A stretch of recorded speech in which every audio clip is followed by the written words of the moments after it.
Obviously, any missed practice time for a player that's trying to be two players is gonna set him back a little bit. So, RC, say to these guys what you said to me in the meeting this morning. That if he doesn't play both sides of the football, you wasted a pick.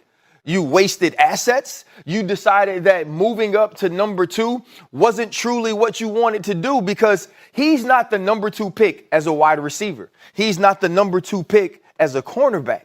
He is the number 2 pick if he plays both. Right. He is the number 2 pick if he affects both sides of the football. If he doesn't do that, what you gave up, giving up next year's first round pick to get him is not worth it to play offense primarily or no defense and vice versa. And so to me, if you have to make that decision based on his inability to physically hold up throughout 17 games, it was a mistake to draft Travis Hunter.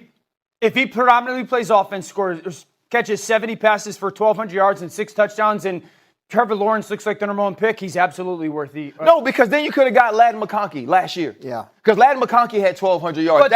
But this regime wasn't there last year. But it's Liam Cohen's problem to fix Trevor Lawrence. It's not Travis Hunter's problem to fix Trevor Lawrence. No. It's James Gladstone's the general manager. It's his responsibility. Neither receivers nor corners ever go number 2. That is the rarest of rarities. Calvin Johnson went number 2. He's not Calvin Johnson. No, I know that. But like listen, I understand the premise, but the most important thing in Jacksonville is getting Trevor Lawrence to play at an incredibly high level because he was supposed to at the number 1 pick. And if Travis Hunter is part of that and he steps in even with the asset given to him and the high draft pick and he comes in and this offense rolls and Trevor Lawrence looks outstanding, totally worth it. But he can help on both sides of the ball. No question. Their defense only had 8 takeaways last year. Like, you got to get Trevor Lawrence the ball and some good field position. If Travis Hunter plays both sides and he gets 6 interceptions on defense and he catches 50 passes and Trevor Lawrence stinks, what he does doesn't matter.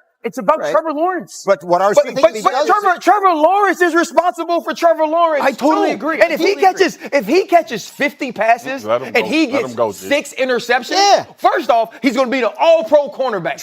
Right? And as an all-pro cornerback who also caught 50 passes, you know what else he's going to be? He's going to be a freaking unicorn. Because nobody else in the history of the world has ever done that. And if Trevor Lawrence can't beat Trevor Lawrence that he was drafted to be, and he catches 50 passes, and Brian Thomas Jr. is Brian Thomas Jr., that's Trevor Lawrence's fault. Get a new damn coach, get a new GM, and get a new quarterback. Because it ain't his fault. Maybe 50 catches is a high number. Yeah. But that's my point. Is like, if he is predominantly playing wideout, and he maybe is subpar defensively or only plays in nickel or sub packages, I can live with and he lights it up on offense, that's okay. What I'm saying, if he just plays 1, it's a loss. Swagoo, I've been asking all preseason long.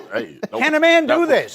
Can a man do what he says he wants to do when this team seems to think he's going to do? No, it's special packages on defense. I think they drafted Travis Hunter because they wanted him to play offense. And I think it's unfortunate because I think I've been in line with RC on that one thing is when he said, I think on defense, if he full-time went there, he would be in one of those corners, one of those Surtain, one of those guys that changes a defense. Yeah. So offensively, you did do it because you got to progress your quarterback, and I think you waste him in that way. I sat with James Gladstone, their GM. He said the reason we moved up to take him is because he changes the math. They feel like he's going to give them an extra player every week that the other team doesn't have. So it wasn't just because they can play receiver. I'll tell you what I'm going to do. If I'm the defensive coordinator, I'm the DB coach, what I'm going to tell every cornerback is every time he's lined up out there, I want you to drop